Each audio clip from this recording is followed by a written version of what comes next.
The champagne glass slipped from my father's hand, shattering against the marble floor of my resort's grand lobby. His face had gone completely white as he stared at the golden nameplate behind the reception desk that read, Richardson Luxury, Resort and Spa. Owner, Marcus Richardson. That's my name. And this was the family vacation he'd banned me from attending because my sister deserved it more. I'd love to know which corner of the globe you're watching from. And if this story speaks to you, make sure to subscribe. Tomorrow's video is one you absolutely can't miss. 3 months earlier, I was sitting in my cramped studio apartment in downtown Chicago, scrolling through my family's group chat when the message that would change everything popped up. My dad, Robert Richardson, had posted photos of a tropical paradise, white sand beaches, crystal clear turquoise water, and luxury villas that looked like they belonged in a travel magazine. Family Vacation 2024 is booked, he'd written, followed by way too many palm tree emojis. Can't wait to spend 2 weeks in paradise with my beautiful family. I immediately started typing my response, already mentally calculating how I'd scrape together the money for airfare, when another message appeared. Marcus won't be joining us this year. We've decided Sophia deserves this more after everything she's accomplished. The words hit me like a physical blow. I stared at my phone screen, reading the message over and over, convinced I'd misunderstood something. But there it was, in black and white, sent to our entire family group chat for everyone to see. My sister Sophia had just graduated from law school, something my parents never let anyone forget. For the past year, every conversation somehow circled back to Sophia's law degree or our brilliant daughter, the lawyer. Meanwhile, I was working 3 jobs just to keep my head above water, trying to build something from nothing while living, paycheck to paycheck. The responses started flooding in immediately. My Aunt Jennifer sent shocked face emojis. My cousin David wrote, "Wait, what?" My grandmother, bless her heart, sent, "That doesn't seem fair, Bobby." But the message that really twisted the knife came from Sophia herself. "Thanks, Dad. I really do deserve this after all my hard work. Some people just need to learn that success has rewards." I threw my phone across the room, watching it bounce off the wall and clatter to the floor. 26 years old, and my own father was treating me like I was some kind of disappointment who didn't deserve to spend time with his own family. The worst part wasn't even the vacation itself. It was the public humiliation of being excluded. In front of everyone we knew, like I was some kind of black sheep who couldn't measure up to Sophia and her perfect law degree. I picked up my phone, hands shaking with anger and hurt, and started typing a response about 10 different times. But what was the point? Dad had made his position crystal clear. In his eyes, I was the son who couldn't get his act together, while Sophia was the golden child who deserved everything handed to her. Instead of responding to the group chat, I called my best friend Jake Morrison. We'd grown up together, and he was the only person who really understood the complicated dynamics of my family. "Dude, I just saw the group chat," Jake said before I could even speak. "Your dad is seriously messed up for that." "I can't believe he actually wrote that for everyone to see," I said, slumping onto my ratty couch. "Like, if he didn't want me there, he could have at least had the decency to tell me privately. What are you going to do? What can I do? I'm broke, Jake. Even if I wanted to crash their precious family vacation, I couldn't afford to get there." That was the truth. After paying rent, utilities, and groceries, I had maybe $200 left each month. The vacation they were going on probably cost more than I made in 6 months. This is about more than money, man. This is about respect. Jake was right, but knowing that didn't make the situation any less hopeless. I spent the rest of that evening wallowing in self-pity, eating cheap ramen, and wondering how my life had gotten so off track. The next morning, I dragged myself to my job at Henderson Construction, where I'd been working as a general laborer for the past 2 years. It wasn't glamorous work, hauling materials, digging trenches, whatever needed doing, but it paid the bills and kept me busy. My supervisor, Tony Castellano, noticed I was off my game immediately. "Richardson, you look like someone stole your lunch money. What's eating you?" I found myself telling Tony the whole story. He listened without interrupting, occasionally nodding or shaking his head in sympathy. "Family can be brutal," he said, when I finished. "But you know what? Sometimes the best revenge is success. Easy for you to say. You've got a steady job and a house in the suburbs. I'm one emergency away from being homeless.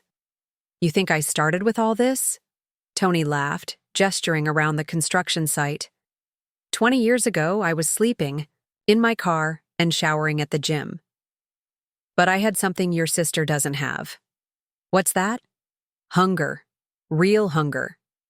Not the kind that comes from wanting nice things, but the kind that comes from having nothing to lose. Tony's words stuck with me as I went through the motions of my day. He was right about one thing. I definitely had nothing to lose. My family had already written me off. I was barely scraping by financially, and my future looked pretty bleak from where I was standing. That evening, I found myself doing something I hadn't done in years. I started researching, not job listings or apartment rentals, but business opportunities, investment strategies, success stories of people who'd started with nothing and built something meaningful. I came across an article about a guy named Michael Torres who'd started buying distressed properties with borrowed money and turning them into profitable rentals. The numbers were staggering. He'd gone from working in a warehouse to owning over 50 properties in less than 5 years. The more I read, the more fascinated I became. Real estate wasn't just about having money. It was about understanding value, recognizing opportunities, and having the courage to take calculated risks. I spent the next 3 weeks consuming every piece of information I could find about real estate investing. Books, podcasts, YouTube videos, online forums. I absorbed it all like a sponge.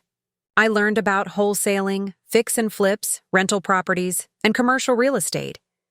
But learning about it and actually doing it were two completely different things. I had no money for a down payment, no credit to speak of, and no connections in the industry. That's when I stumbled across something called creative financing, ways to buy property with little or no money down. It sounded too good to be true, but the more I researched, the more I realized it was not only possible but relatively common in certain markets. The key was finding motivated sellers, people who needed to sell quickly and were willing to be flexible on terms. Divorces, job relocations, financial hardship, inherited properties. There were dozens of reasons why someone might want to sell fast rather than wait for top dollar. I started driving around different neighborhoods after work, looking for signs of distressed properties. Houses with overgrown yards, broken windows, for sale by owner signs that had been up for months. I made notes of addresses and started researching the owners through public records. My first breakthrough came 3 weeks into my search. I found a small duplex in a decent neighborhood that had been on the market for 8 months. The owner, Mrs. Patricia Williamson, was an elderly woman who'd inherited the property from her brother and just wanted it gone. I called her up, introduced myself, and asked if we could meet. She agreed, probably more out of curiosity than genuine interest. The duplex was outdated but structurally sound, and she was asking $95,000 for it. "Mrs. Williamson," I said after we'd walked through the property, "I know this might sound unusual, but I'm wondering if you'd consider owner financing." She looked at me like I'd spoken in a foreign language. "What I mean is, instead of you waiting for someone to get a bank loan, what if I made payments directly to you? You'd get steady monthly income, and I'd take care of all the maintenance and tenant issues." I explained how it would work. I'd take over the property taxes and insurance, handle any repairs, and pay her $800 a month for 15 years. It was slightly less than she'd net after paying a realtor's commission, but she'd get guaranteed income without any of the headaches. To my amazement, she said yes. The paperwork took 2 weeks to sort out with a local attorney, but suddenly I was a property owner. More importantly, I was a landlord with immediate positive cash flow. The duplex was already rented on both sides for $550 each, giving me $1,100 in monthly income against my $800 payment to Mrs. Williamson. $300 a month might not sound like much, but it was the first money I'd ever made without trading my time for it. It was proof that Tony was right. I did have something Sophia didn't. I had hunger, and I was willing to do whatever it took to succeed. That first deal gave me the confidence to look for more opportunities. Within 6 weeks, I'd found and closed on 2 more properties using similar creative financing strategies. My monthly passive income had grown to over $900, and suddenly I wasn't living paycheck to paycheck anymore. But I wasn't satisfied with just small residential properties. I kept studying, kept learning, and kept looking for bigger opportunities. That's when I discovered the world of distressed commercial real estate. A lot of love and effort went into bringing this story to life. If you're enjoying it, we'd be so grateful if you'd subscribe to our channel. Now back to where we left off. The property that would change everything was a rundown beachfront hotel in Key West, Florida. The previous owner had defaulted on his mortgage, and the bank was desperate to get it off their books. It was a complete disaster. Half the rooms were uninhabitable, the plumbing was shot, and it looked like it hadn't been updated since the 1980s. But the location was absolutely incredible. Right on the beach, walking distance to all the main attractions, with panoramic ocean views from every room. In the right hands, it could be transformed into something spectacular. The bank was asking $2.8 million, which was obviously way beyond my reach. But I'd learned enough about commercial real estate to know that distressed properties were often negotiable, especially when banks were involved. I spent 2 weeks putting together a proposal that was part business plan, part love letter. I outlined my vision for transforming the property into a luxury boutique resort, complete with financial projections, renovation timelines, and marketing strategies. The key was convincing them that I could pull it off despite having limited capital. I proposed a partnership structure where the bank would essentially become my investor. They'd carry the note at below-market interest rates in exchange for a percentage of the profits once the resort was operational. Looking back, it was an incredibly audacious proposal from someone who'd only been in real estate for a few months. But sometimes audacity is exactly what's needed. The bank initially said no, as I'd expected. But I didn't give up. I kept refining my proposal, addressing their concerns, and demonstrating my commitment to the project. I even flew down to Key West on my own dime to meet with the loan officers in person. After 3 months of back-and-forth negotiations, they finally said yes. The terms weren't exactly what I'd originally proposed, but they were workable. I'd have 18 months to complete the renovations and get the resort operational, with the bank providing construction financing based on detailed milestone payments. Signing those papers was the most terrifying and exhilarating moment of my life. I was suddenly responsible for a multi-million-dollar project, with everything I'd worked for on the line. The renovation process was absolutely brutal. I moved to Key West temporarily, living in one of the few habitable rooms while overseeing every aspect of the construction. I was on site 12 hours a day, 7 days a week, making sure every detail was perfect. I hired local contractors who knew the area and understood the unique challenges of building in a coastal environment. We gutted the entire interior, updated all the plumbing and electrical, and completely reimagined the layout to maximize both the ocean views and the guest experience. The design concept was modern luxury with authentic Key West charm. Think clean, lines and high-end finishes, but with tropical colors and local artwork. Each room had floor-to-ceiling windows facing the ocean, private balconies, and custom furnishings that perfectly captured the relaxed elegance I was going for.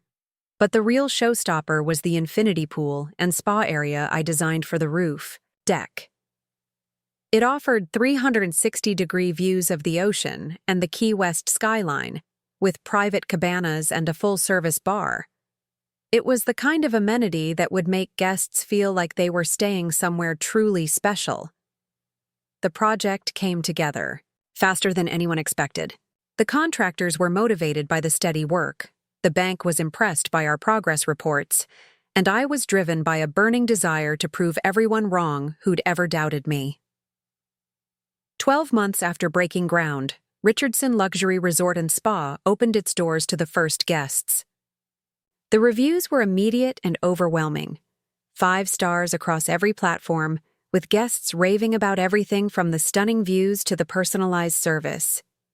Within 6 months, we were booked solid year-round, with a waiting list for peak season dates.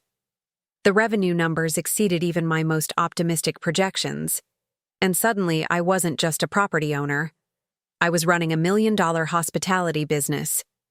That's when I got the text message that would make everything come full circle. It was from my cousin David, sent to our family group chat. "Hey everyone, change of plans for the vacation. Dad found this amazing new resort in Key West that just opened. Check out these photos." The photos he'd attached were screenshots from our website showing the infinity pool, the luxury suites, and the pristine beach access. My heart started racing as I realized what was happening.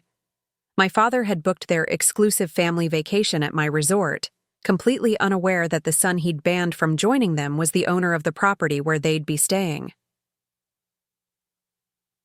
Tau. Confirmation email arrived 2 days later. Robert Richardson, party of 8, checking in for a 2-week stay in our premium ocean suites. I stared at the booking details on my computer screen, a mix of anticipation and nervous energy coursing through my veins. My assistant manager, Isabella Santos, knocked on my office door. "Marcus, we have the Richardson party arriving next Tuesday. They've requested our VIP welcome package and private beach access. Should I coordinate with the concierge team?" "Actually, I'll handle this reservation personally," I said, trying to keep my voice casual. "Make sure everything is absolutely perfect for their arrival." Isabella raised an eyebrow. She'd been working hospitality for 15 years and had never seen me take such personal interest in a single booking. "Is there something special about this group?" "You could say that." Over the next week, I obsessed over every detail of their upcoming stay. I reviewed the guest profiles I'd created based on social media research, noting my father's preference for scotch, my mother's love of spa treatments, and Sophia's tendency to post every meal on Instagram. I arranged for their suites to be stocked, with premium liquor, fresh tropical flowers, and personalized welcome gifts. The chef prepared custom menus featuring dishes I knew they'd love. I even had the maintenance team polish the infinity pool tiles until they gleamed like mirrors. But the real masterstroke was my decision to stay completely invisible during their visit. I would monitor everything from behind the scenes, ensuring they had the vacation of their dreams while never knowing I was pulling the strings. Tuesday morning arrived with perfect weather, not a cloud in the crystal blue Key West sky. I positioned myself in the management office, which had one-way windows overlooking the main lobby, and waited. At exactly 2:47 p.m., a luxury transport van pulled up to our circular driveway. My heart hammered against my ribs as I watched my family emerge from the vehicle, their faces filled with awe as they took in the resort's exterior. My father stepped out first, wearing his typical vacation uniform of khaki shorts and a polo shirt, but his usual confidence seemed muted by the grandeur surrounding him. My mother, Helen, practically gasped as she noticed the infinity pool sparkling in the distance. Sophia emerged last, already holding her phone up to capture the perfect arrival selfie. The rest of the family followed. My Aunt Jennifer with her husband Paul, my cousin David and his wife Rachel, all of them clearly impressed by what they were seeing. "Welcome to Richardson Luxury Resort and Spa," announced Carlos, our head concierge, as he approached with our signature welcome cocktails. "We're absolutely delighted to have the Richardson family with us." I watched my father's face, carefully as Carlos said our family name in connection with the resort. There was a flicker of something, confusion, maybe curiosity, but it passed quickly as he accepted his drink and began chatting with the staff. The check-in process was flawless. Our front desk manager, Patricia Wells, handled everything with the kind of professional warmth that made guests feel like visiting royalty. She explained the resort amenities, handed out key cards, and arranged for their luggage to be delivered to their suites. "Mr. Richardson," Patricia said to my father, "I wanted to personally ensure that your family's stay exceeds every expectation. Our owner has taken a special interest in your visit and has arranged several exclusive experiences." "That's very kind," my father replied, though I could see him processing the coincidence of the resort sharing our family name. "Who exactly is the owner? I don't think I caught the name." "Oh, you'll have the opportunity to meet him during your stay," Patricia smiled diplomatically. "He's quite hands-on with our VIP guests." I had instructed the staff to be deliberately vague about my identity without lying outright. The anticipation of the eventual reveal was already building, and I wanted to control exactly when and how it happened. Their first evening exceeded my wildest expectations. The family gathered for dinner at our signature restaurant, Horizon, which featured panoramic ocean views and a menu crafted by our James Beard-nominated chef, Antonio Rodriguez. I watched from the kitchen's observation window as they sampled dishes I'd specifically requested for their table: fresh grouper caught that morning by local fishermen, key lime pie made with authentic Key West limes, and a wine selection that perfectly complemented each course. "This is absolutely incredible," I heard my mother saying to the table. "I've never experienced service like this." Sophia was in full social media mode, photographing every dish from multiple angles. "You guys, this place is seriously next level. Like, this is how celebrities vacation." My father seemed more subdued, occasionally glancing around the restaurant with an expression I couldn't quite read. During dessert, he called Patricia over to their table. "This resort is remarkable," he said. "How long has it been operating?" "We celebrated our first anniversary last month," Patricia replied. "It's been quite a journey bringing this vision to life." "And the owner, you mentioned we might meet him?" "He's actually here on property this week. I'm sure he'd love to meet your family, given your shared name and all." That comment made my father pause mid-bite of his key lime pie. I could practically see the wheels turning in his head, but he didn't press further. The next 3 days were a masterclass in luxury hospitality. Every morning, fresh fruit and coffee were delivered to their suites along with personalized itineraries I'd crafted based on their interests. My mother spent hours at our world-class spa, receiving treatments that left her glowing. David and his wife took advantage of our private beach and water sports equipment. Even my typically hard-to-please Aunt Jennifer seemed completely relaxed. But it was Sophia's reaction that surprised me most. On their 4th day, she ventured down to the business center and struck up a conversation with our guest relations coordinator, Michael Torres. Ironically, the same name as the real estate investor whose story had first inspired me. "This place is run so perfectly," she told Michael. "I'm actually a lawyer, and I'm fascinated by the business side of hospitality. How does a resort like this get started?" Michael, following my specific instructions, gave her a detailed overview of the resort's development story. How a young entrepreneur had taken a massive risk on a distressed property and transformed it into one of Key West's premier destinations. "That's incredible," Sophia said, genuinely impressed. "It takes real vision to see potential in something everyone else has given up on." I found myself feeling conflicted. Part of me had expected to feel vindicated watching my family enjoy the success I'd built despite their dismissal. But seeing Sophia's genuine admiration for entrepreneurial achievement made the situation more complex than I'd anticipated. On their 5th evening, I decided it was time to start laying the groundwork for the big reveal. I had Carlos approach my father at the pool bar with what appeared to be a casual conversation. "Mr. Richardson, I hope you don't mind me asking, but are you by any chance related to our owner? You share the same last name, and he mentioned having family in the Chicago area. My father nearly choked on his mojito. Your owner is named Richardson? Marcus Richardson, Carlos confirmed, watching my father's face carefully. He's quite young to have accomplished all this. Really inspiring story, actually. I watched from my hidden vantage point as the color drained from my father's face. He set his drink down with shaking hands and stared out at the ocean for a long moment. Did you say Marcus Richardson? He asked quietly. Yes, sir. Do you know him? My father was quiet for so long that Carlos began to look concerned. Finally, he spoke, his voice barely above a whisper. He's my son. The words hung in the tropical air like a thunderclap. Carlos, who was fully briefed on the family dynamics, maintained his professional composure while my father processed this information. Your son owns this resort? Carlos asked, as if this was news to him. My father nodded slowly, his eyes taking in the luxury surrounding him with completely new understanding. The infinity pool where his family had been lounging, the private beach where they'd spent their mornings, the gourmet restaurant where they'd enjoyed the best meals of their lives. All of it created by the son he'd deemed unworthy of joining their family vacation. I think, my father said, his voice heavy with something that might have been regret.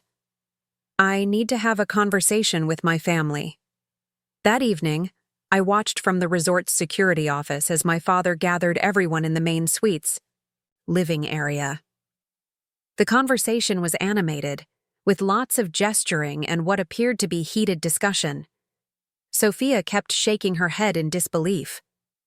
My mother covered her face with her hands. David paced back and forth across the room. The next morning, Patricia received a call at the front desk. This is Robert Richardson in the presidential suite. I'd like to request a meeting with the owner if possible. Of course, Mr. Richardson. Would this afternoon work for you? The sooner the better. I spent that morning in a state of nervous energy that reminded me of the day I'd signed the papers to buy this property. The moment I'd been building toward for months was finally here, and I honestly wasn't sure how I felt about it. At 3 p.m. sharp, I walked across the lobby toward the private dining room where I'd arranged to meet my father. My hands were sweating, my heart was pounding, and part of me wanted to turn around and walk away. But I didn't. I opened the door and stepped inside, where my father was sitting alone at the table, staring out at the ocean view. He looked older. Then I remembered, and there was something in his expression I'd never seen before. Vulnerability, maybe even shame. He turned when he heard the door, and for a moment, neither of us spoke. The silence stretched between us like an ocean, filled with years of disappointment, misunderstanding, and hurt feelings. Finally, he stood up slowly and looked directly at me. Hello, son. Hello, Dad. We stood there for another moment. Two men, who shared blood and a last name but felt like strangers to each other. This is your place, he said, gesturing around the elegant dining room. It wasn't really a question. Yes. The whole resort. Yes. He sat back down heavily, as if the weight of his realizations was too much to bear standing up. I owe you an apology, he said, his voice cracking slightly. Actually, I owe you about 1,000 apologies, but I don't know where to start. I took the seat across from him, my own emotions churning between anger, sadness, and something that might have been hope. You could start with why you didn't think I deserved to be here with my own family. The question hung between us like a challenge. My father ran his hands through his hair, a gesture I recognized from my own moments of stress. Because I was an idiot, he said simply. Because I let my own fears and disappointments cloud my judgment about who you really are. What does that mean? He was quiet for a long moment, staring at his hands. It means I was terrified that you were going to end up like me. Terrified I'd end up like you? The words came out sharper than I'd intended. What's that supposed to mean? My father winced at my tone but didn't back down. It means I spent 25 years climbing the corporate ladder at Midwest Insurance, convincing myself I was building something meaningful, when really I was just another middle manager, pushing papers around a desk. This wasn't the conversation I'd expected. I'd prepared for defensiveness, maybe anger, possibly even denial. But raw honesty? That caught me completely off guard. I watched you struggle after college, he continued, bouncing between jobs, living, paycheck to paycheck, and I saw myself at your age. Except I was too much of a coward to take real risks. I played it safe, married your mother, bought a house in the suburbs, and convinced myself that was a success. He stood up and walked to the window, looking out at the resort grounds that represented everything he'd never had the courage to attempt. When Sophia graduated law school, it felt like validation. Finally, one of my kids had achieved something I could brag about to my coworkers, something that looked like traditional success. So you decided I didn't deserve to be part of this family anymore? No, he said, turning back to face me. I decided you were too much like the person I used to be before I gave up on my dreams, and that scared the hell out of me. The admission hung in the air between us. I'd spent months imagining this confrontation, but in every scenario I'd pictured, my father was the villain. This version, broken, regretful, surprisingly vulnerable, was harder to process. What dreams did you give up on? I asked, genuinely curious despite my anger. I wanted to start my own business. Had plans to open a chain of sporting goods stores back in the 80s. Your mother and I even looked at locations, talked to investors. But when she got pregnant with you, I got scared. Decided it was too risky to gamble with a family depending on me. He sat back down, looking older than his 58 years. 26 years later, I'm still at the same insurance company, in the same cubicle, having the same conversations with the same people. And when I saw you struggling, I projected all my own fears and failures onto your situation. So excluding me from the family vacation was what? Tough love? It was cowardice, he said bluntly. I convinced myself that you needed to learn some hard lesson about responsibility and success. But really, I just couldn't handle being reminded of my own disappointments every time I looked at you. The honesty was brutal and unexpected. Part of me wanted to stay angry, to nurse the grudge I'd been carrying for months. But another part of me recognized something I'd never seen before in my father: genuine remorse and a willingness to examine his own failures. Dad, I need you to understand something. When you sent that message to the family group chat, it wasn't just about missing a vacation. It was about being publicly humiliated by the person whose approval I'd been chasing my entire life. His face crumpled slightly. I know, and I've regretted those words every single day since I sent them. Have you? Because Sophia seemed pretty, comfortable with the arrangement. Sophia doesn't know the full story. None of them do. A knock at the dining room door interrupted us. Isabella Santos stepped inside, looking apologetic. I'm sorry to interrupt, Mr. Richardson, but there's a situation with the Peterson wedding party that requires your immediate attention. I looked at my father, then back at Isabella. Can you handle it? I'm in the middle of something important. I really think you should see this personally. They're threatening to leave and post negative reviews unless we can resolve their complaint. Running a luxury resort meant that guest emergencies always took priority, even over personal family drama. I stood up reluctantly. Dad, we need to continue this conversation, but I have to handle this first. I understand. Go take care of your business. As I followed Isabella out of the dining room, I caught a glimpse of pride in my father's expression, the kind of look I'd been hoping to see from him my entire life. The Peterson situation turned out to be a perfect storm of wedding planning. Gone wrong. The bride's family had specifically requested our beachfront pavilion for their ceremony, but a surprise storm system had moved in, making an outdoor wedding impossible. They were demanding we somehow control the weather or provide a full refund for their entire week-long stay. It took 3 hours of negotiation, creative problem-solving, and calling in favors from local vendors to transform our main ballroom into an equally stunning wedding venue. We brought in additional flowers, arranged for a live string quartet, and even managed to project a sunset beach scene on the back wall to maintain the tropical atmosphere they'd wanted. By the time the crisis was resolved and the bride was crying, tears of joy instead of frustration, it was nearly 8 p.m.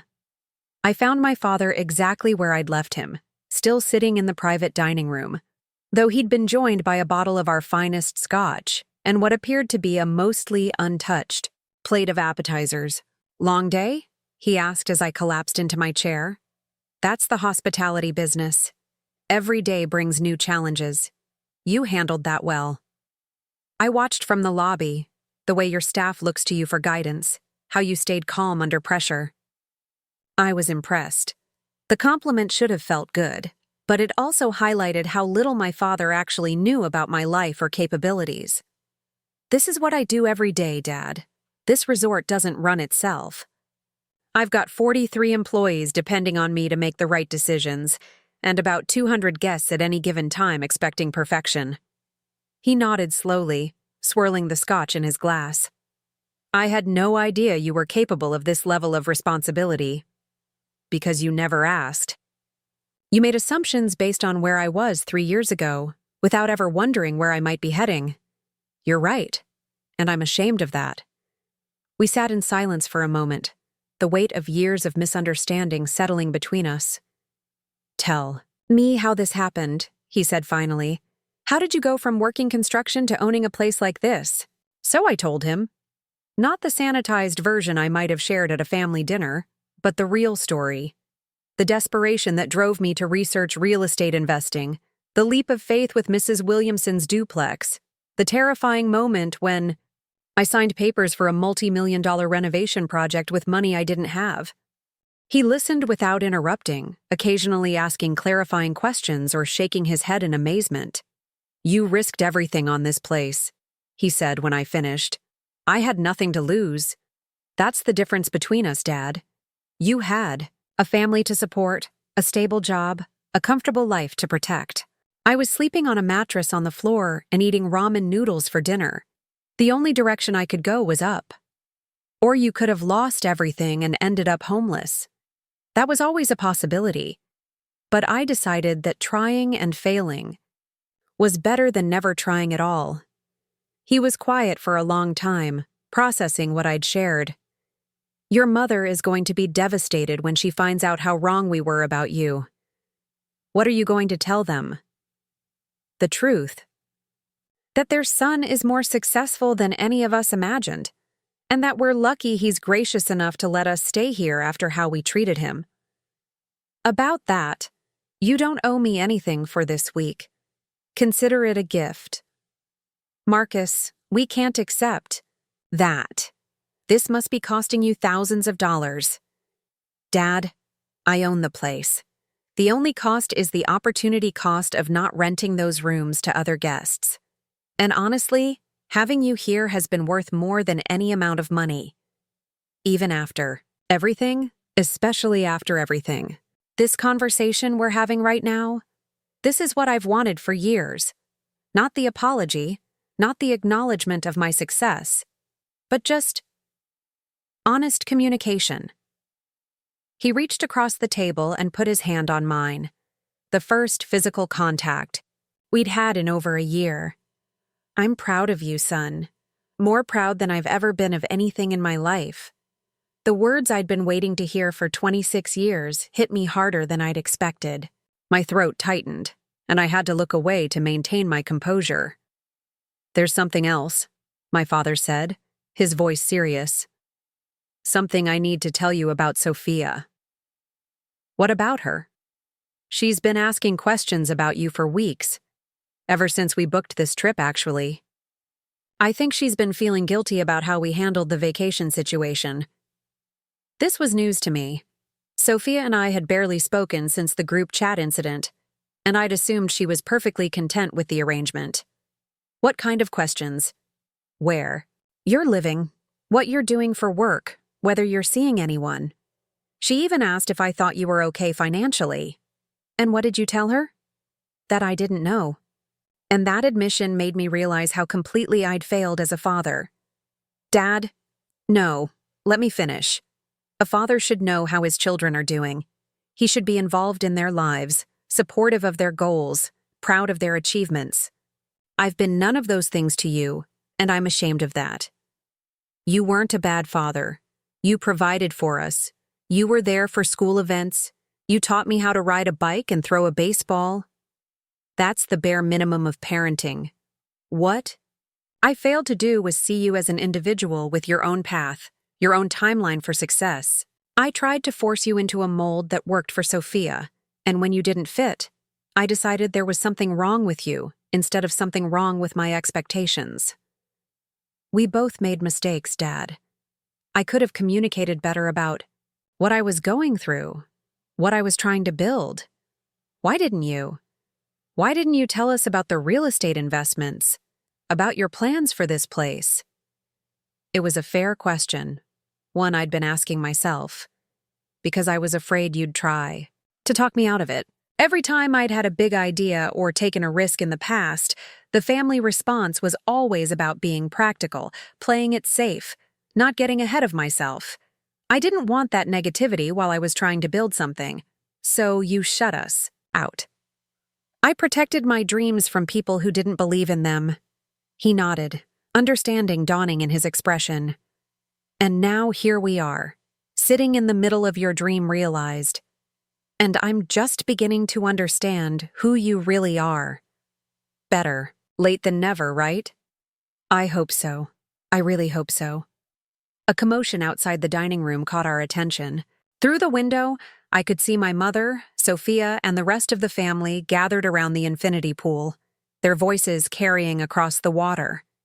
I think, my father said, standing up from the table, it's time for me to have a conversation with the rest of the family. And I think it's time for you to hear what your sister really thinks about all this. I'm not sure I'm ready for that. Neither am I. But some conversations can't be postponed forever. He was right, of course. The hardest part of this whole situation wasn't proving my success to my father. It was figuring out how to move forward with a family that had fundamentally misunderstood who I was and what I was capable of. As we walked toward the pool area, together, I caught sight of Sophia sitting alone at one of the cabanas, staring out at the ocean with an expression I couldn't quite read. Tomorrow, I would have to face her and the rest of my family with this new dynamic between us.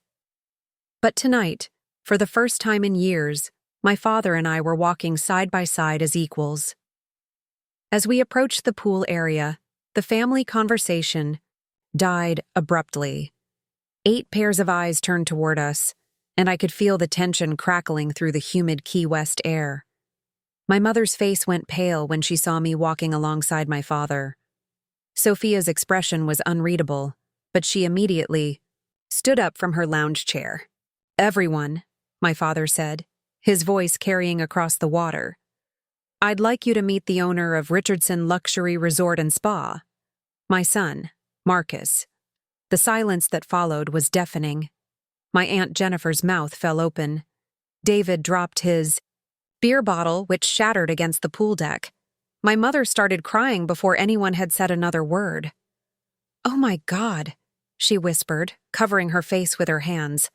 "Marcus, honey, what have we done?" But it was Sophia's reaction that caught me off guard. Instead of shock or embarrassment, her face crumpled with what looked like genuine anguish.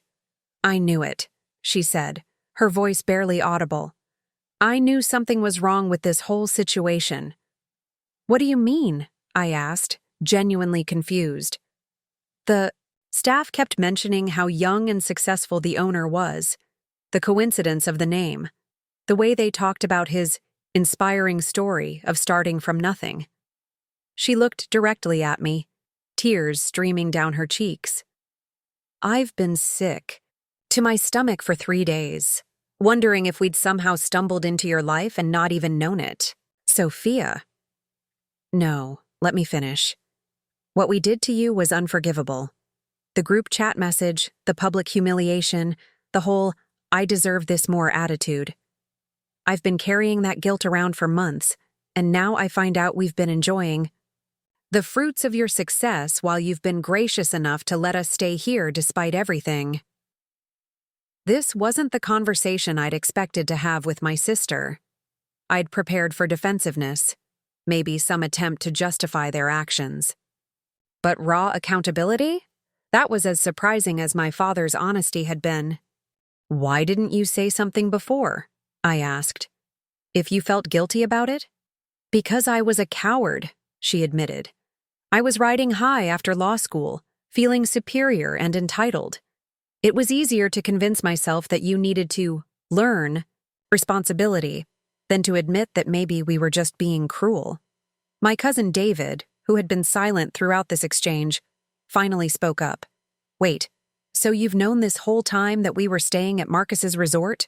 "I suspected," Sophia said, "but I was too afraid to ask directly. I kept hoping I was wrong." "And you didn't think to mention this to anyone?" David's wife Rachel asked, her voice sharp with accusation. "What was I supposed to say?" "Hey everyone, I think we might be staying at the resort owned by the brother we specifically excluded from this vacation?" That would have gone over well. The family dynamic I was witnessing was fascinating and uncomfortable in equal measure. Old resentments and new revelations were colliding in ways that made everyone defensive. "Stop," I said, raising my voice slightly to cut through the bickering. "This isn't helping anyone." Everyone turned to look at me, and for a moment, I felt the weight of being the center of attention in a way I'd never experienced with my family before. Look, what happened happened. The question now is where we go from here. "Where do we go? From here?" my Aunt Jennifer repeated. "Marcus, honey, we owe you the biggest apology of our lives. We've been horrible to you." "Not all of you," I said, looking around the group. "Some of you tried to speak up when Dad sent that message, but the damage was done, and I've spent the last few months dealing with the fallout." "What kind of fallout?" my mother asked, wiping her eyes. "The kind where you realize that the people who are supposed to love you unconditionally actually love you with very specific conditions attached." The words hit harder than I'd intended. My mother flinched as if I'd slapped her. "Marcus," she said, her voice shaking, "you have to understand that we never meant to make you feel unloved." "But you did. When Dad sent that message about me not deserving this vacation, when Sophia agreed that she deserved it more, when the rest of you just went along with it, that told me exactly how much my presence meant to this family." "We were wrong," my father said firmly. "Completely, utterly wrong. But we're here now, and we want to make it right." "How?" I asked. "How do you make right the fact that you excluded your own son from a family vacation and then accidentally ended up enjoying that vacation at his resort?" "We start by acknowledging that we failed you," Sophia said, stepping closer. "And then we do whatever it takes to earn your forgiveness." "I don't need your forgiveness," I said, then realized how that sounded. "I mean, I don't need you to grovel or punish yourselves. I need you to understand that I'm not the same person you thought I was." "We're beginning to see that," my mother said softly. "Are you?" Because 3 days ago, Sophia was posting Instagram stories about how she deserved this luxury vacation more than her unsuccessful brother. Now she's apologizing because she found out her unsuccessful brother owns the place. That's not growth. That's embarrassment. Sophia's face flushed red. "That's not fair, isn't it? If this resort belonged to some random stranger, would you still feel guilty about excluding me? Or would you still be convinced that you deserve this more than I did?" The question hung in the air like a challenge. Sophia opened her mouth to respond, then closed it again, clearly struggling with the implications of what I'd asked. "You're right," she said finally. "If this were anyone else's resort, I probably wouldn't have thought twice about the family vacation situation. I would have convinced myself that Dad made the right call, that you needed to learn some lesson about responsibility. And that's the problem. Your apology isn't about recognizing that what you did was wrong. It's about Being caught doing something wrong. No, that's not. She started, then stopped. Actually, maybe it is. Maybe that's exactly what this is. The honesty was uncomfortable for everyone, but it was necessary. I'd spent too many years accepting half-hearted apologies and conditional love from people who claimed to care about me. Marcus, my father interjected, what can we do to show you that we're serious about making this right? I don't know, Dad. I honestly don't know. David, who had been quietly cleaning up the broken beer bottle, looked up at me. Can I ask you something? And I promise this isn't meant to be accusatory. Go ahead. Why didn't you tell us about any of this? The real estate investments, the resort project, your success? We're your family. We should have known. It was a fair question, one that deserved an honest answer. Because every time I'd shared a dream or a goal with this family in the past, the response was always the same. Be realistic.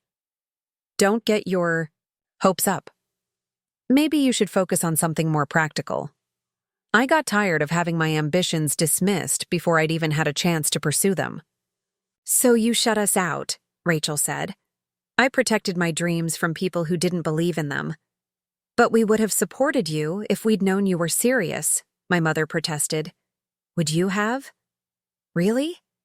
If I'd told you 2 years ago that I was planning to buy a rundown hotel in Key West and turn it into a luxury resort, what would your reaction have been? The silence that followed was answer enough. You would have told me it was too risky, I continued. That I didn't have the experience or the capital. That I should stick to construction work and save my money instead of chasing pipe dreams. We would have been trying to protect you, my mother said weakly. From what? From succeeding? From proving that I'm capable of more than you ever imagined? From failing, my father said quietly. We would have been trying to protect you from failing. And in doing so, you would have prevented me from ever having the chance to succeed. The family exchanged glances, clearly uncomfortable with the truth of what I was saying. So, what happens now? Sophia asked. Where do we go from here? I don't know, I admitted. I'm still processing all of this. We could start by trying to understand your world better, my Aunt Jennifer suggested. Learning about your business, your life here in Key West. That would be a start. And maybe, my father said carefully, we could talk about how to rebuild our relationship on a foundation of who you actually are, rather than who we thought you were. I'd like that, but it's going to take time, and it's going to require some fundamental changes in how this family communicates. What kind of changes? My mother asked. For starters, no more assumptions about what I'm capable of or what I deserve. No more family decisions made without including me. And definitely no more public humiliation disguised as tough love. Done, my father said immediately. It's not that simple, Dad. These patterns have been years in the making. It's going to take conscious effort to break them.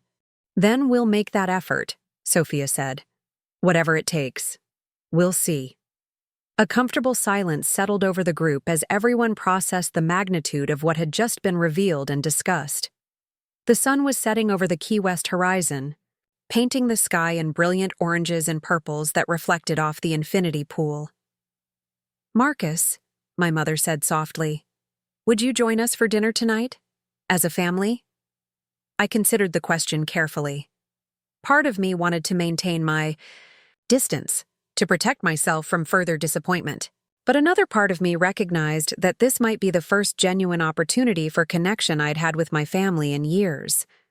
On one condition, I said, name it.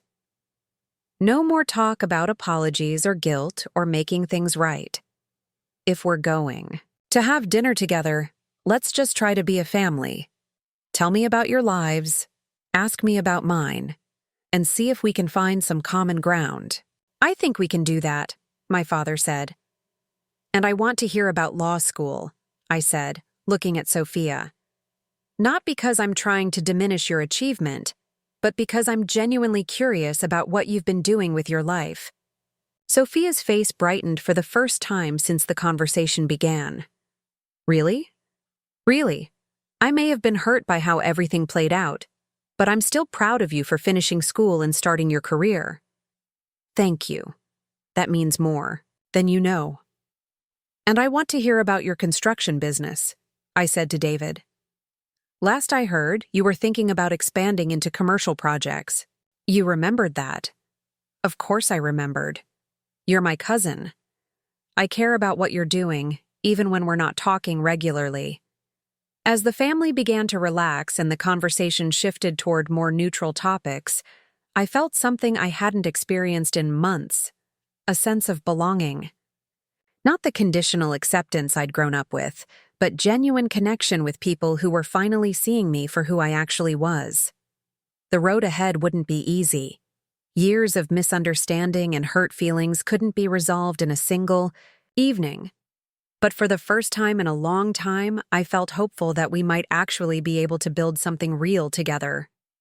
So, I said, standing up from my chair, who's ready for the best dinner of their lives? I've got a chef who can make magic happen, and I think we have a lot of catching up to do. The dinner that evening was unlike any family gathering we'd ever had. Chef Antonio had outdone himself, creating a 7-course tasting menu that showcased the best of Key West's culinary scene. But more importantly, the conversation flowed naturally for the first time in years. Sophia told us about her first month at the law firm, including a hilarious story about accidentally scheduling 3 client meetings at the same time and having to juggle them in different conference rooms. David shared his plans for expanding his construction business into luxury home renovations, and I found myself offering genuine advice about working with high-end clients. My mother talked about her volunteer work at the local animal shelter, a passion I'd never known she had. My father, surprisingly, opened up about his frustration with his job and his secret dream of early retirement to write the novel he'd been thinking about for 20 years. You want to write a novel? I asked, genuinely surprised. It sounds ridiculous, I know. A middle-aged insurance guy thinking he can write fiction. It doesn't sound ridiculous at all. What would you write about? World War II historical fiction. I've been researching it for years, collecting stories from veterans and visiting battlefields. I've got 3 chapters written, but I never had the courage to take it seriously. Why not? He glanced around the table, then back at me. Because I was afraid of failing, afraid of people thinking I was foolish for trying something so far outside my wheelhouse. The irony wasn't lost on anyone at the table. Here was my father, admitting to the same fear of judgment that had led him to dismiss my dreams for years. Dad, I said carefully, you should write your novel, and when you're ready, I'd love to read it. Really? Really. From what you've just described, it sounds like you have genuine passion for the subject. That's the most important ingredient for any creative endeavor, even if it's terrible, especially if it's terrible. First drafts are supposed to be terrible. That's why they're called first drafts. Sophia leaned forward, her eyes bright with interest. I'd love to help with any legal research you might need. Historical fiction often requires understanding the legal systems of the time period. You'd do that? Of course. It sounds fascinating. I watched this exchange with growing amazement. Here was my family, actually supporting each other's dreams instead of immediately pointing out the obstacles. It was a completely foreign dynamic, but one I found myself hoping we could maintain. What about you, Marcus? My Aunt Jennifer asked. What's next for you and the resort? Actually, I've been thinking about expansion. There's a small island about 15 minutes from here by boat that's been for sale for months. I'm considering developing it as an ultra-exclusive retreat. That sounds incredible, my mother said. How would that work? I found myself explaining my vision for the island project. Solar-powered villas, sustainable architecture, a maximum of 20 guests at any time, and complete privacy for celebrities and high-profile clients who needed to escape the public. The logistics would be complex, I admitted. Water transportation, waste management, and emergency services. but the potential return on investment is enormous. Have you run the numbers? David asked. Extensively. The initial investment would be significant, but the revenue projections are strong. Ultra-high net worth individuals will pay premium prices for genuine exclusivity. What's holding you back? Sophia asked. Honestly, it's a bigger risk than anything I've taken before. The resort was a gamble, but this would be betting everything on a completely unproven concept. But you've already proven you can turn a vision into reality, my father pointed out. Look around us. 2 years ago, this was a rundown hotel. Now, it's one of the most sought-after destinations in the Keys. That's different. I took over an existing structure and renovated it. This would be building from scratch on undeveloped land, which makes it even more impressive if you pull it off, Rachel said. The conversation continued late into the evening, covering everything from business strategies to childhood memories to plans for the future. For the first time in years, I felt like I was talking to my family as equals, rather than as the disappointing son who couldn't get his act together. Around midnight, people began drifting back to their suites, but Sophia lingered behind. Can we talk? She asked. Just the two of us? Sure. We walked out to the beach, where the waves were gently lapping against the shore under a canopy of stars that city dwellers never get to see. I owe you a real apology, she said, settling onto the sand beside me. Not the public one from earlier, but a genuine acknowledgement of how badly I screwed up. Sophia, we already talked about this. No, we talked about the family dynamic and the vacation situation. We didn't talk about how I personally treated you, and that's something I need to address. I waited for her to continue. When Dad sent that group chat message, I could have spoken up. I could have said it was unfair, or suggested we find a way to include everyone. Instead, I jumped on the opportunity to feel superior. Why? Because law school was brutal, and for 3 years I felt like I was barely keeping my head above water. Everyone around me seemed smarter, more confident, more naturally suited for the legal profession. When I finally graduated and passed the bar, I was desperate to feel successful. And putting me down made you feel better about yourself? It made me feel like I'd earned something through hard work while you were just drifting, which was completely unfair and based on assumptions. I never bothered to verify. I was working 3 jobs, Sophia. I know that now. But at the time, all I saw was someone without a college degree or a traditional career path, and I used that to make myself feel more accomplished. She picked up a handful of sand and let it run through her fingers. The truth is, I was jealous of you. Jealous of me? Why? Because you were brave enough to walk away from things that weren't working for you. When you quit that marketing job after 6 months, Mom and Dad were furious. But I was secretly impressed that you had the courage to leave something that was making you miserable. This was a perspective I'd never considered. I stayed in law school for 3 years, even though I hated most of it, because I was too afraid to disappoint anyone. You were willing to disappoint people in service of finding something that actually fit your life. I didn't feel brave. I felt like a failure most of the time. But you kept trying new things. You kept looking for opportunities. And while I was memorizing case law and writing legal briefs, you were out there learning how the real world actually works. Sophia, I'm not finished. The worst part is that when I found out about all this, she gestured toward the resort, my first reaction wasn't pride in my brother's success. It was fear that people would compare your achievements to mine and find me lacking. That's ridiculous. You graduated from law school. You passed the bar. You're building a career in a competitive field. But I followed a prescribed path. You created your own path, and it led to something amazing. We sat in comfortable silence for a while, listening to the waves and processing the complexity of sibling relationships. I want to start over, she said finally. Not pretend the past didn't happen, but build something new based on who we actually are now.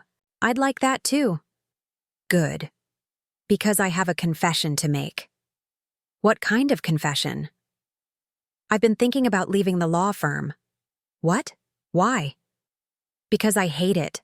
The work is boring, the hours are brutal, and I spend most of my time helping. Rich people avoid paying taxes. It's not what I thought being a lawyer would be like. What did you think it would be like? I thought I'd be helping people, advocating for causes I believed in, maybe doing some kind of public interest work. Instead, I'm billing 18 hours a day to help corporations find loopholes. So why don't you leave? Because I just spent 3 years and a fortune on law school. Because Mom and Dad are so proud of me being a lawyer. Because everyone expects me to be successful in this traditional, measurable way. Sophia, you can't live your life based on other people's expectations.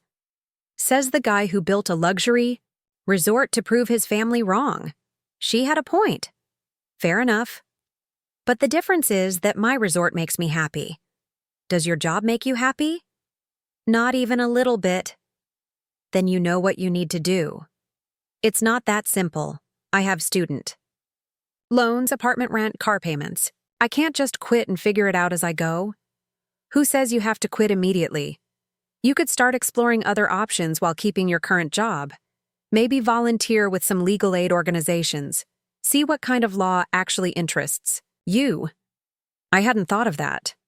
Or maybe law isn't the right fit at all. Maybe you need to find something completely different, like I did. What would I do instead? Law is all I know. Sophia, you're 25 years old.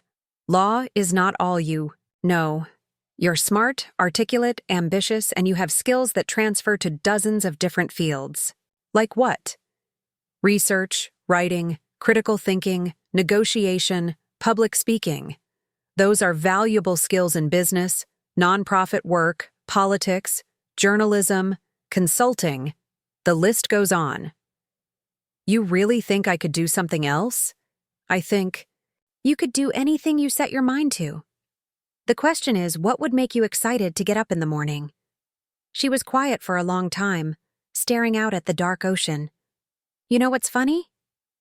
This conversation we're having right now is exactly what I needed 3 years ago when I was deciding whether to go to law school.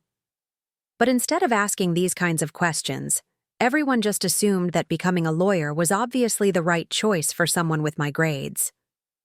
It's not too late to ask them now. No, I guess it's not.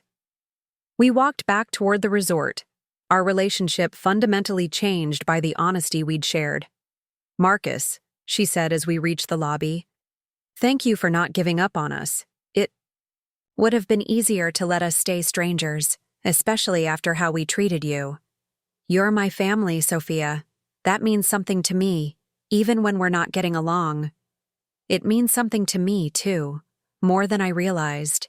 The next morning, I woke up to find a text message from my father asking if I wanted to join him for coffee before the rest of the family got up. I found him on the restaurant terrace, watching the sunrise over the ocean with 2 cups of coffee, already waiting. Beautiful morning, he said as I sat down. Every morning is beautiful here. That's one of the perks of owning a beachfront resort. I can imagine. We drank our coffee in comfortable silence for a few minutes, something that would have been impossible just days earlier. Marcus, I want to ask you something, and I want you to be completely honest with me. Okay. Do you think there's a chance we can have a real relationship going forward? Not just polite family gatherings and holiday cards, but genuine connection? It was a question I'd been asking myself since our conversation the night before. I think so, Dad. But it's going to require some changes in how we communicate with each other. What kind of changes? Honesty for starters, like this conversation we're having right now, and respect for each other's choices, even when we don't understand them. I can do that. And no more assumptions about who I am or what I'm capable of. If you want to know something about my life, ask me directly instead of making up stories in your head. Done. And I need you to understand that I'm not the same person I was 3 years ago. I've grown. I've succeeded.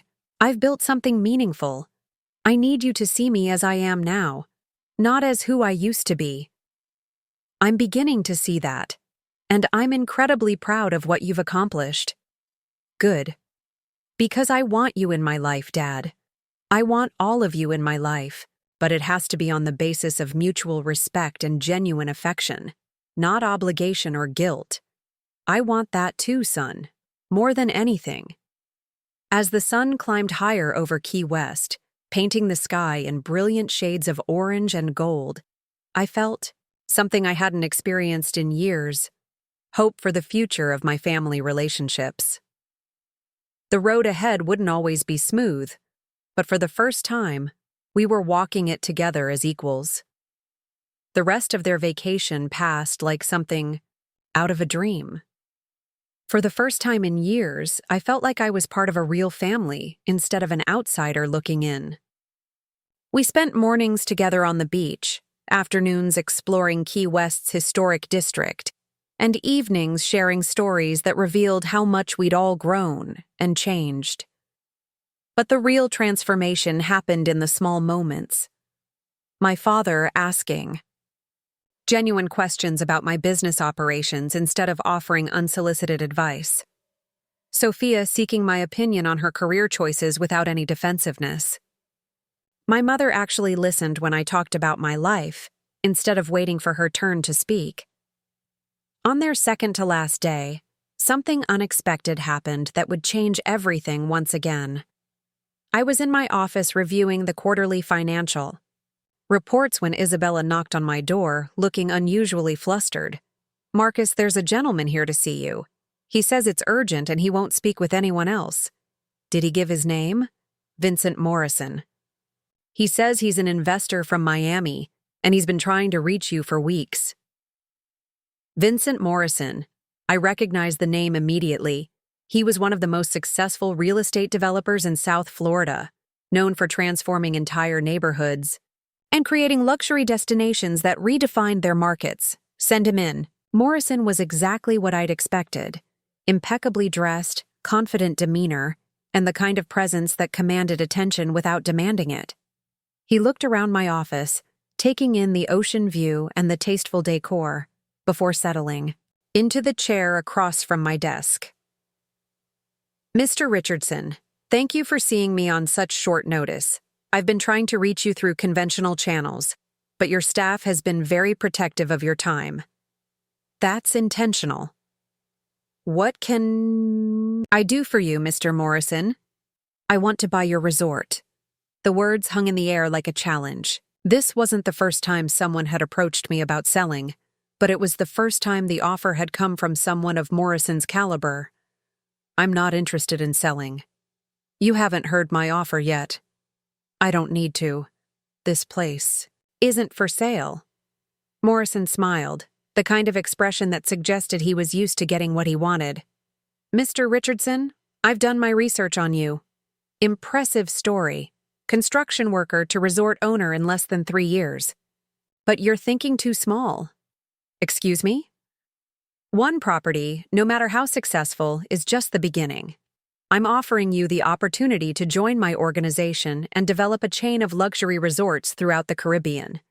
Your vision, my resources and expertise." He leaned forward, his intensity palpable. "I'm prepared to offer you $15 million for this property, plus a partnership in my development company that could make you one of the most successful hospitality entrepreneurs in the region." $15 million. The number was staggering. More money than I'd ever imagined having, and enough to set me up for life regardless of what happened next. "Why me?" I asked. "Because you've done something I've rarely seen in 30 years of real estate development. You took a complete disaster and turned it into a destination that people are willing to pay premium prices to experience. That level of vision and execution is exactly what I need for my expansion plans. And if I'm not interested in being part of your organization, then I'll make you a straight cash offer of $12 million and walk away. But I think you'd be making a mistake." I stared out at the ocean, processing what he'd just offered. $12 to $15 million for a property I'd bought for less than $3 million. It was the kind of return that most investors could only dream about. I need time to think about this. Of course. But I should mention that I'm not the only one who's noticed your success here. There are other developers circling, and not all of them will be as generous or respectful of what you've built. Is that a threat? It's a reality. Properties like this don't stay under the radar forever. The question is whether you want to control your exit strategy or have it controlled for you. After Morrison left, I sat alone in my office for a long time, staring at the business card he'd left behind. $15 million. Partnership in a major development company. The opportunity to build resorts throughout the Caribbean. It was everything I should have wanted. So why did the idea of selling make me feel sick to my stomach? That evening, I found myself walking on the beach with my father again, something that had become our routine over the past few days. "You seem distracted tonight," he observed. "I got an interesting offer today." I told him about Morrison's visit and the financial proposal. My father listened without interrupting, his expression growing more serious as I explained the details. $15 million, he said when I finished. "That's life-changing money." "It is. But you're not excited about it." "I'm not sure how I feel about it." We walked in silence for a while, the sound of waves providing a peaceful backdrop to my internal turmoil. "Can I tell you something?" my father said finally. "Of course. Watching you this week, seeing how you interact with your staff, how passionate you are about every detail of this place, it reminds me of myself when I first started at the insurance company." "How so?" I was excited about the possibilities, energized by the challenges, proud of what I was building. But then the corporate bureaucracy started wearing me down, and I lost sight of why I'd been excited in the first place. "Dad, this isn't the same situation, isn't it? You've built something unique here, something that reflects your personal vision and values. The question is whether joining Morrison's organization would let you continue building that, or whether it would turn you into another corporate employee with a fancy title." His insight surprised me. A week ago, I wouldn't have expected my father to understand the nuances of entrepreneurial decision-making. "What would you do?" "I can't answer that for you, but I can tell you that watching you run this place has been one of the proudest moments of my life. You're not just successful, you're fulfilled. That's something money can't buy. But it's $15 million, Dad, and you're 26 years old. If you can build one resort from nothing, you can build others. Maybe not with Morrison's resources, but with your own vision and timeline." That night, I couldn't sleep. I walked around the resort grounds, looking at everything I'd created with fresh eyes. The infinity pool that had been my first major decision. The restaurant where I'd worked with Chef Antonio to create a menu that perfectly captured Key West's culinary personality. The guest rooms that I'd personally designed to maximize both luxury and comfort. This wasn't just a business. To me, it was proof that I was capable of creating something meaningful from nothing. It was validation of every risk I'd taken and every doubt I'd overcome. At sunrise, I made my decision. I called Morrison's office and arranged a meeting for that afternoon. When he arrived, he was clearly expecting good news. "Mr. Richardson, I hope you've had time to consider my offer." "I have. And I'm declining." His confident expression faltered slightly. "May I ask why?" The financial terms were quite generous. "Because this resort isn't just a business to me, it's a reflection of everything I believe about hospitality, about creating experiences that matter to people. I'm not ready to hand that over to someone else, regardless of the price." "You're making a mistake. The hospitality industry is becoming increasingly corporate. Independent operators like yourself are going to find it harder and harder to compete." "Maybe, but I'd rather fail on my own terms than succeed on someone else's." Morrison stood up, clearly disappointed, but not entirely surprised. "If you change your mind, My offer stands, but not indefinitely. After he left, I felt a sense of peace that I hadn't experienced since his first visit. I'd chosen my own path over financial security, and for the first time in my adult life, I was completely confident in that choice. My family's vacation was ending the next day, and I wanted to make their final evening special. I arranged for a private dinner on the beach, complete with a bonfire, live music from a local steel drum band, and a menu featuring everyone's favorite dishes from their stay. As we sat around the fire, sharing stories and laughing together, I realized that this was what success actually looked like. Not the money in my bank account or the property I owned, but the relationships I'd rebuilt and the respect I'd earned. "Marcus," my mother said as the evening was winding down, "I want you to know how proud we are of you. Not just because of your business success, but because of the man you've become." "Thank you, Mom. That means everything to me." "We owe you an apology for how we treated you," my father added. "But more than that, we owe you a promise that we'll do better going forward." "We all will," Sophia said, reaching over to squeeze my hand. The next morning, as I watched their transport van pull away from the resort, I felt a mixture of sadness and anticipation. Sadness because our time together was ending, but anticipation because I knew this was just the beginning of a new chapter in our family relationships. 3 months later, I received a package in the mail from my father. Inside was a printed manuscript with a cover letter. "Dear Marcus, I finished the first draft of my novel. It's probably terrible, but I remembered what you said about first drafts being supposed to be terrible. I'd love to hear your thoughts. When you have time. Thank you for inspiring me to take this risk. Love, Dad." I spent that evening reading his manuscript, and it wasn't terrible at all. It was raw and imperfect, but it was filled with passion and authenticity that made me proud to be his son.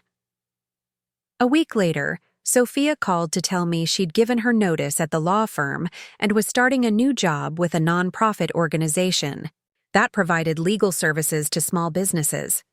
She was making less money but sounded happier than I'd heard her in years. "You were right," she said.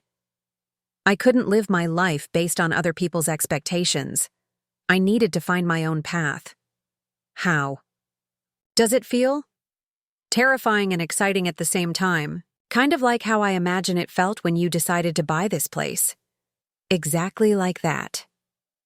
6 months after their visit, my father surprised me by flying down to Key West for a weekend. We spent hours talking about his novel, my expansion plans for the resort, and our hopes for the future. "I have something to tell you," he said on his last evening. "What's that?" "I'm taking early retirement next month." "Really? What are you going to do?" "Write. Travel with your mother. Maybe spend more time here if you'll have me. Dad, you're always welcome here. I want to be part of your life, Marcus. Really part of it. Not just someone who shows up for holidays and special occasions. I'd like that too." As I write this story, it's been 2 years since that family vacation that changed everything. The resort continues to thrive, and I've started preliminary work on the island project I'd discussed with Morrison. But more importantly, I have the family relationships I'd always wanted, but never thought were possible. My father visits quarterly and has become one of my most trusted advisors. Sophia brings her nonprofit clients to the resort for retreats and conferences, and we've developed a genuine friendship that goes far beyond sibling obligation. My mother calls weekly just to check in, and for the first time in my adult life, those conversations feel natural and comfortable. The family group chat that once excluded me now includes daily updates, photos, and genuine support for each other's goals and achievements. When I announced my engagement to Isabella last month, the response was immediate and overwhelming. Not because they felt obligated to be happy for me, but because they genuinely were. Sometimes I think about what would have happened if I'd accepted Morrison's offer. I'd be wealthier, certainly, and probably less stressed about the day-to-day operations of running an independent resort. But I'd also be working for someone else's vision instead of building my own. The exclusion from that family vacation was one of the most painful experiences of my life, but it was also the catalyst for everything good that followed. It forced me to prove to myself what I was capable of, and in doing so, I discovered not just my own potential, but the possibility of genuine connection with the people who matter most to me. My name is Marcus Richardson. I own a luxury resort in Key West. I'm engaged to an amazing woman, and I have the family relationships I always dreamed of having. And it all started with being told I didn't deserve to be included. Sometimes the best thing that can happen to you is being forced to bet on yourself. Because when you win that bet, you don't just gain success. You gain the unshakable confidence that comes from knowing you can overcome anything life throws at you. And that, more than any amount of money or property or recognition, is what real success looks like. Looking for more? We've got 2 amazing stories ready for you right on screen. If this one touched you, these are absolutely worth your time. Click to watch them now. And hey, subscribe and hit that bell to never miss our latest uploads.